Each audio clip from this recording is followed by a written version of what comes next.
正片开始之前，先做一个小调查：屏幕前的你还有看电视的习惯吗？有的请扣一，没有的请扣2。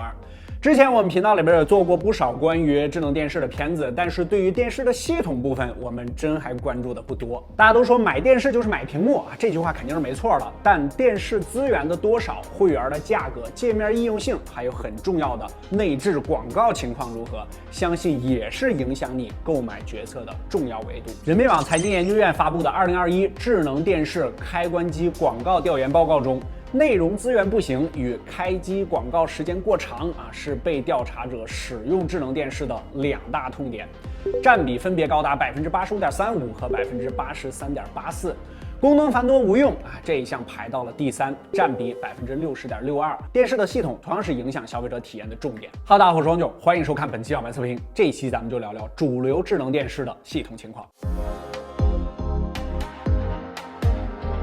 这次我们斥巨资在某东各自的官方店买了2000元左右的几款品牌电视。参赛选手：海信65 E3G 2599，TCL55 V8E2199小米 EA65 2022款2299，华为直屏 SE 2599。手机厂商2台，传统厂商2台。另外，我们也购买了一台电视市场的新晋品牌OPPO 的 K9 1899本次相对便宜的一个。特别强调，首先价格上不同时间段的各家优惠情况会稍微有些不一样再就是这个价位上市场还有很多很好的其他电视品牌，由于时间和成本原因，我们本期先看这5家。如果大家觉得好看的话，记得点赞我们再出其他家的情况。挑选的都是销售比较多、热度比较高的产品。再强调一遍，本期内容我们不看屏幕和配置只聊系统体验因为价格也控制不到绝对相同，大家不必当成横屏弱化对比，着重看自己感兴趣的型号即可，兼听则明。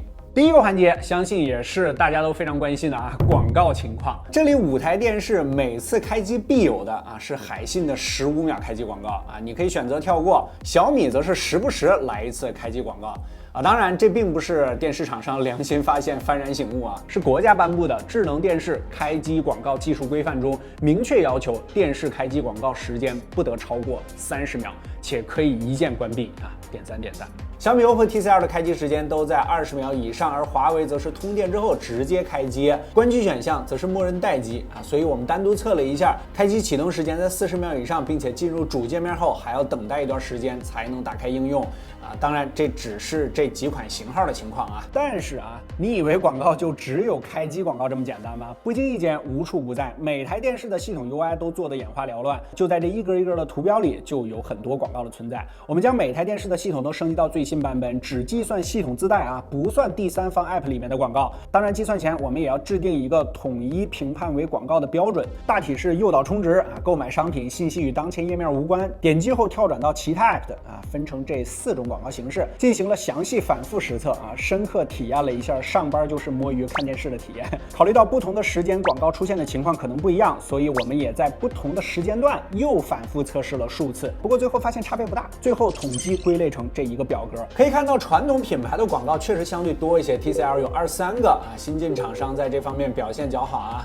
可能是刚刚开始电视生态比较克制大家把继续保持4个字打在公屏上看完绿场，我突然想到了一个问题，同一个品牌更贵的电视会不会因为系统不同广告就更少呢？于是我们搬出了价格10000元级别的小米电视6至尊版和华为刚刚发布的更贵一些的V75 Pro， 看看广告数量有没有区别。最后结果差别不大，甚至贵一点的广告感觉还多了那么一点。挣钱嘛，不寒碜。具体的广告位置上，其实各家前面电影电视剧这几栏表现还好，但是到了后面的页面就开始放飞自我了。特别是 TCL 和小米直接将商城搬到了电视上这点重点批评一下小米已经是商城频道了，竟然还有额外的新用户弹窗广告这就属于直接糊你脸上了。电视嘛，各家都会推出自己的会员广告，这无可厚非。但是这些诱导你充值的会员广告不会因为你充了钱它就消失了，特别是这种累计积分的活动广告，又复杂又花哨，在我看来只是徒增电视的负担。现在的电视用久了旧卡不是没有道理的。另外 TCL 在屏保时也会有广告就这么一小块够细吗，老铁们？本来我们还想统计一下每家在非会员情况下视频开始前的广告啊，结果发现同一电视的非会员广告时长每次都不一样啊，时间都在70秒到120秒之间，大家谁都有，谁也别说谁了。总之，把太长了3个字可以打在公屏上。第二个环节，会员资源情况。当前智能电视厂商的内容资源主要是以终端厂商与内容牌照方合作的形式进行引入，终端厂商通常会融合多个内容牌照方的资源，形成自身的付费会员模式。会员价格上，由于总有各种优惠啊，比如说什么连续包月下首月9块9，次月20、30的各种骚操作，我们这里就统一按包年算，并且以非活动价格记录啊。咱们看表格，每家签约的平台不一样，自然价格也会有差异。可以看到，华为合作的视频平台最多啊，除了爱奇艺，其他主流平台通通给你安排上了。当然啊，价格也自然是最贵的。最便宜的 TCL 资源也最少啊，只给到了腾讯视频 TV 端的权限。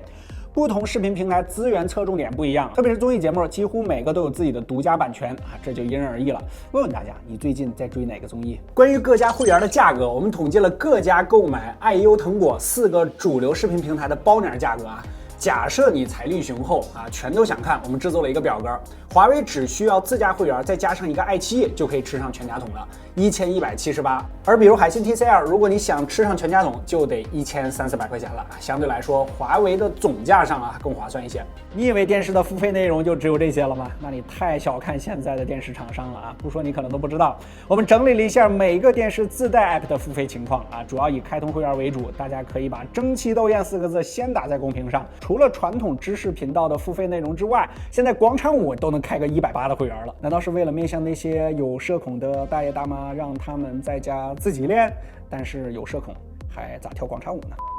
传统厂商在会员付费方面点的确实更多啊 ，TCL 相对最多啊，新机厂商 OPPO 最少。但是会员多也不意味着内容更丰富啊，比如刚刚提到的广场舞频道啊 ，OPPO 这边是不收费的。在面向人群上，儿童和老人则是各家厂商的主要发力点。在教育会员上，华为和 TCL 都是单向付费的，小米则分为了小、初、高3个层级。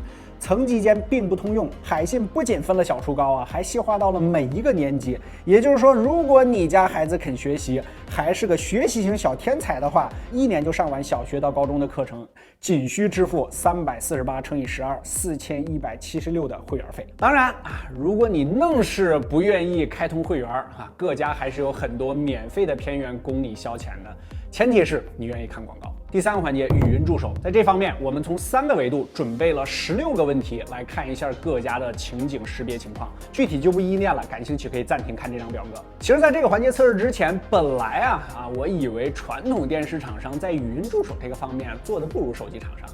但结果却超出我们的预期。在唤醒率上，只有华为的这台它的价格相对来说还贵一点它还是不支持原厂语音的，只能按着遥控器上的语音按键下达指令。特别说明是这款配置的原因V75 Pro 就可以。在精准度上，海信和 TCL 可以跳转到第3方 app， 电视直播都可以，其他3家则是各种安装提示这里可能是因为传统电视厂商都预装了播放有线电视的软件当然这些软件也是要收费的在人名识别测试中，我们故意选择了相对小众的名字各家的识别率都比较高，但是跳转出来的节目内容就要看各家的资源情况了。又做了一次进阶挑战中英夹杂的指令结果大家都不太敏感。至于跳转出的节目，主观认为相关程度较高的是海信和华为这2家。在方言识别上，只有小爱同学可以准确识别并用相同的方言给予回应。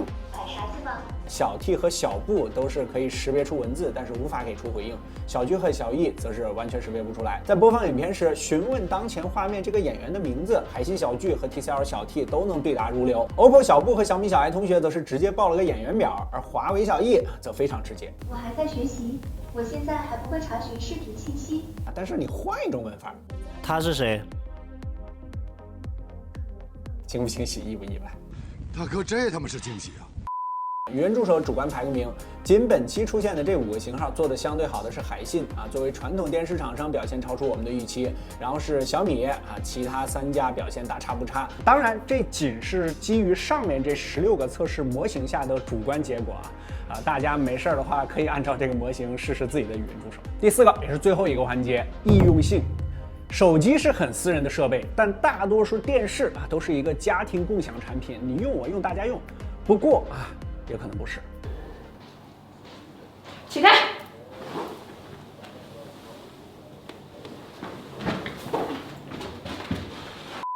绝大多数的智能电视都是安卓系统，操作逻辑都差不多啊。即使是鸿蒙的华为，也只是多了一个主界面。这里视频点进去之后，跟别家就都一样了。现在基本不会出现学会了自家电视怎么用啊，却不会操作你二大爷家电视的情况。不过针对家庭成员的不同，这5家电视啊也都有多种模式可供选择。儿童模式是都有的，点进去之后都是孩子们比较爱看的节目啊。为了不让孩子沉迷电视，基本上各家都可以在这个模式下设置单次观看时长和每天观看总时长。如果孩子想退出这个模式，就得输入家长密码。而 OPPO、小米、华为则别出心裁的为孩子们准备了一些小数学题啊，怎么着，答对题目就可以一直看电视了。就算不会做，也还可以有这种操作嘛。你好，小布，9乘7等于多少？等于63。哇，我真的是个天才啊！现在的小朋友比某些品牌的产品经理都聪明。这么大的漏洞在啊！当然，我不是说华为啊，还在儿童模式下，不能执行新的指令呢。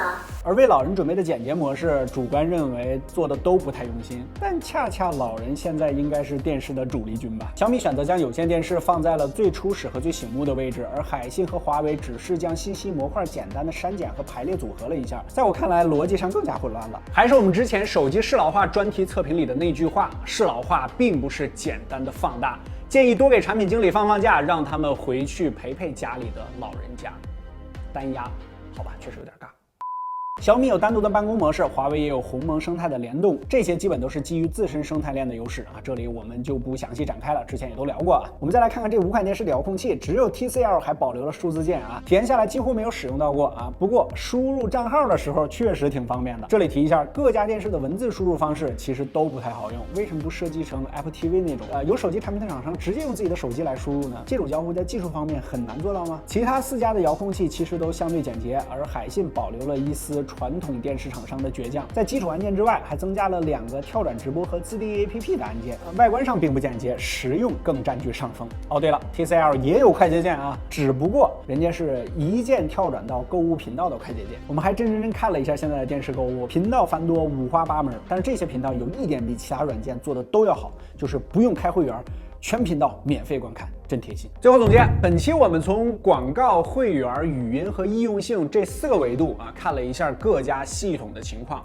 主观认为啊，在广告和会员方面 ，OPPO、华为、小米等手机厂商明显是要优于海信、TCL 这样的传统电视厂商的。但在语音助手方面啊，传统厂商其实并不差啊，海信、TCL 主观能排在 OPPO 和华为的前面。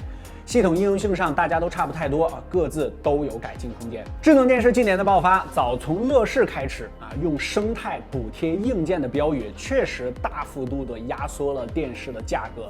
这对于消费者来说是件好事儿啊！然而这么多年过去了，加之手机厂商也带着生态优势强势入场啊，这让国内的智能电视市场竞争变得更加严峻。于是广告来了，会员来了，各种付费就来了啊！用户体验的降低，真的感觉是在补贴硬件了。那么最后一个问题也就来了，用户真的愿意为了降低体验而换取更低的价格吗？这个价格真的有降低吗？我们这阵子体验下来发现，软件生态的影子确实无处不在啊。同品牌的手机和遥控器的 NFC 可以快速投屏，华为的畅联通话，甚至海信、TCL 都有加入智能家居的应用。但同时，我们也更加意识到，软件生态本质是为了有更好的用户体验。简单易用、没广告的电视系统，才能让用户心甘情愿地进入到你这个品牌的生态链之中。大家是想为这份便捷的生态买单，而不是简单的把产品降低一点价格，但是在系统、会员和广告上又把钱给赚回来的这种唬人的小把戏。OK， 如果选择权交给你的话啊，这5款电视你更喜欢哪家的电视系统呢？可以弹幕评论给我们分享。如果觉得本期视频对你产生一点帮助，记得在下方给我们点个赞，特别感谢。更多内容精彩，大家在全网搜索关注小白测评，不关键体验。我们下期视频再见。